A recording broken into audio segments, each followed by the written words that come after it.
Hello there.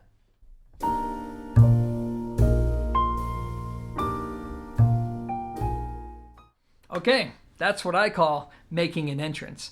Anyways, guys, welcome to the second installment of my After the Hype series, and this is when I revisit components that I've given positive reviews to in the past. And while some of you are going to note that this is basically a review of a review, I still think there's value to this process because once you accrue real time and experience with a component, and it doesn't matter what it is, it could be a car, it could be a speaker, it could be an amplifier, you start to notice things that you may not have noticed at first, meaning that the things that you love about that product may become something that you don't love, vice versa. And this gives me the opportunity to look back at some of these very positive reviews and to say, hey, you know what? I'm looking back on it now and I do agree with this, or maybe I don't agree with that. And it just gives me the opportunity to add or retract some of the things that I said. Now, the first installment featured the Bacart Audio S400, a very popular bookshelf speaker. And this installment today is going to feature the Iotavx SA3 Integrated amplifier. And to keep this nice and organized, what I'm going to do is I'm going to break it down into sections. First, I'm going to comment on whether or not I agree with my initial review. Then I'm going to talk about the things that I wish I would have added to the video. And then lastly, I want to share some information with you guys that didn't quite fit in with my original review of this component. So let's start off with the first section. Dude, my overbite is a mess. I should have gotten braces. Anyways, so when it comes to the SA3, the big question is, do I agree with my initial positive review of this unit? And the answer is, well, I hate to brag. Actually, I don't hate to brag at all. But no, I think my review nailed it. I think it set the perfect expectation for what you can expect from the SA3 integrated amp. Meaning that I'm probably not going to spend too much time rehashing what I said before. If you want my detailed thoughts on the unit, just click on the description box below and I have a link to my review. But in short, what I like so much about it, well, there's actually going to be two things. Number one, I think it's cool that this small company has come out of nowhere and has offered a complete solution like this that has really good performance and features for $500. More on that later. But then there's going to be the actual performance. And let me set it up for you guys like this.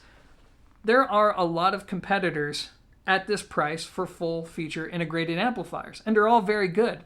And they all have something, particularly when it comes to sound, that people like.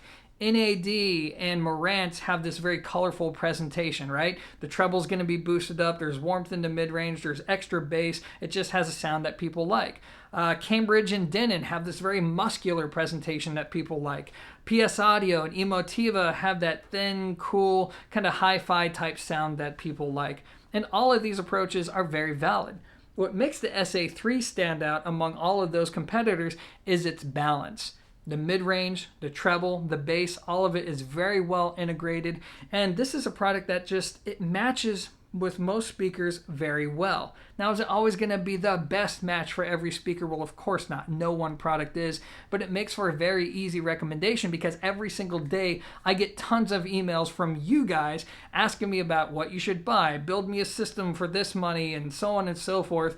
And quite frankly, this is just an easy go-to.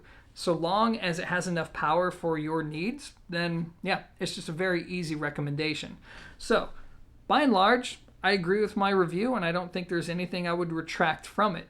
Now, there are going to be some negatives that I wish I would have emphasized more. In fact, there's one thing that I flat out didn't mention because I didn't know about it until after the review went live, which is the auto shut-off feature. So what this does is it basically shuts the unit off after 10 minutes go by with no activity whatsoever. Now, this is something that a lot of units do. That's not a big deal. It's for power savings and, skirting by some countries' law requirements for power efficiency and all that stuff, right? But with most components, once you feed signal back to the unit, it automatically shuts on. Well, this one does not do that. Once it's off, and you have to turn it back on, which is kind of annoying, right? It's not really a deal killer, but it's just one of those annoying things. Also, it's a small company, right? And one of the things I didn't hit on is that you always take a risk when you purchase something from a small company. The product may be really, really good, but what about long-term service and support? Are they even going to be around for a while? If the owner gets hit by a bus, it's all over, right? So, there's always going to be that risk factor. Now, I've spent a lot of time communicating back and forth with Iotavx, and it seems like they have every intention on staying in the market and growing their business, which is good news, but still, that risk is always going to be there. Otherwise, guys, what can I say? It's a good unit. I stand behind the review. And now let's share some information that I couldn't quite share with you all in my initial review.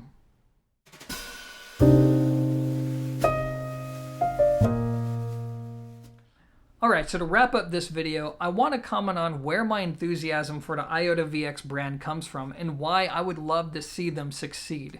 Now, this is something that I briefly touched upon in my review of the SA3, but now I have the opportunity to fully flesh out those thoughts. And it goes like this. I'm impressed by how this little company that nobody has ever heard of has entered the market against the giants of this hi-fi world in such a competitive price point. I'm talking about the Yamahas, the Onkyos, Marantz, Denon, N8E, Cambridge, the list goes on and on. Companies who have been building full feature integrated amps at all different price points for decades now. It's what they do. It's what they do well. They already have the manufacturing lined up. They already have the best shipping rates lined up. They've already made their mistakes, right? And they have a huge advantage in terms of economy of scale. And yet here's this little company that's come out with this unique looking integrated amplifier, something that performs very well, is very competitive with everybody else. And even the software itself seems to work just fine. To come out with this mature product without a whole lot of capital is impressive. Yes, other companies have done it before. Emotiva is a good example, but Emotiva started with nearly $1 million, and it took them quite a bit of time to get their principal back. Outlaw Audio is one of the rare exceptions. Shit Audio is probably the most popular exception to the rule.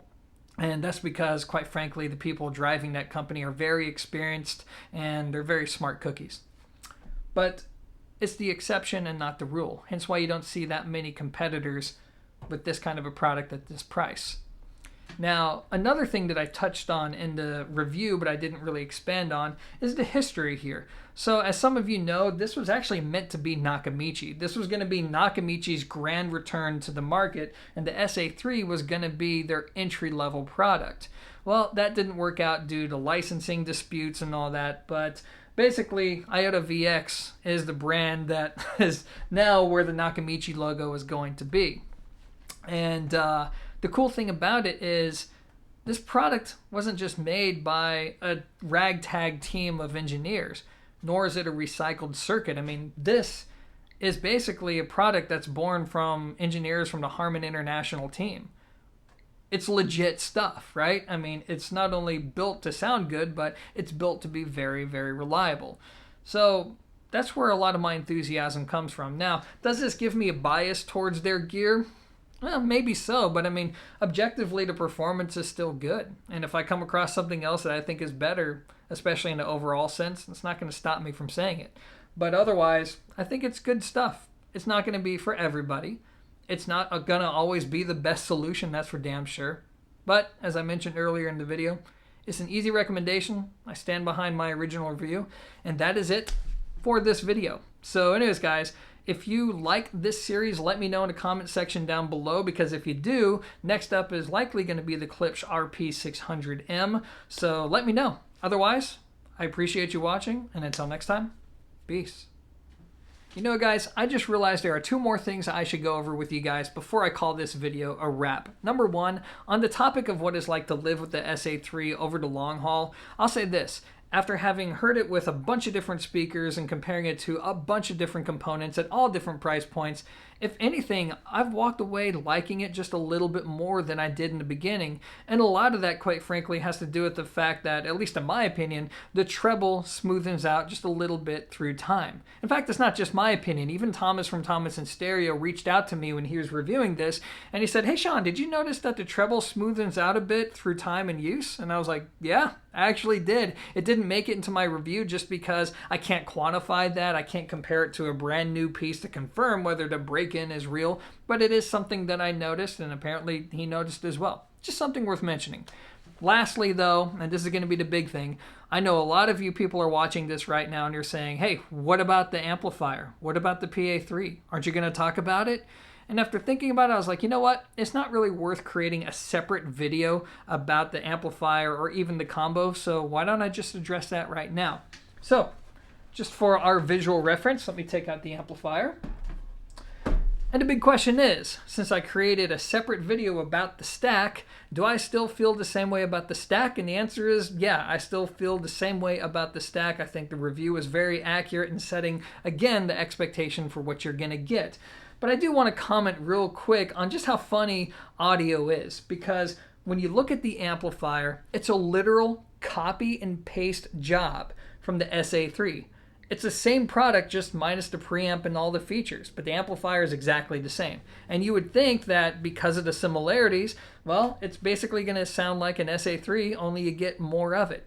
But that's not exactly how it goes. It does alter the sound a bit. When you connect the amplifier up, not only do you get that bigger sense of scale and more bass that you would expect, but the tone changes a little bit. The treble's going to be more forward. It's going to be just a little bit more aggressive. That mid-range is actually going to take on a warmer tone now. There's going to be a lot more density to the sound and more coloration. The bass is going to be stronger yet tighter at the same time. So overall, you have to really sit back and decide what's more important to you. You lose a little bit of that balance that makes the SA3 so special for the price, but the exchange is that you get a much larger and more colorful sounding presentation. Some people are going to prefer the stack. Some people are going to prefer just the integrated. It's something you got to try for yourself.